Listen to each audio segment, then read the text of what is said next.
അപ്പോൾ നഫീസ് നമുക്ക് വേണ്ടി നമ്മുടെ അമ്മമാർക്ക് വേണ്ടി ഒരു പാട്ട് പാടും. പ്ലസ് 2 കഴിഞ്ഞിട്ട് എന്താവാൻ ആഗ്രഹം നഫീസിന്? ഞാൻ എക്കണോമിക്സ് ബി എടുക്കണം എന്നുള്ള. Okay, economics B A. Great.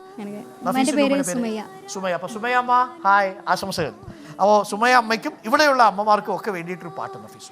താലോല പാട്ടുകൾ പോലെ മറ്റൊരു പാട്ടുണ്ടോ, താരാട്ടാനുമ്മയെ പോലെ വേറൊരു കൂട്ടുണ്ടോ, ഉമ്മാൻ്റെ മടിത്തട്ട് സ്വർഗീയ പൂന്തട്ട്, ഉമ്മാൻ്റെ മടിത്തട്ട് സ്വർഗീയ പൂന്തട്ട്, സ്നേഹക്കാവാണ് ഉമ്മ സഹനത്തണലാണ്, സ്നേഹക്കാവാണ് ഉമ്മ സഹനത്തണലാണ്, ഉമ്മാൻ്റെ കാലടി പാടിലാണ് സുവർഗം ഓർത്തോളി.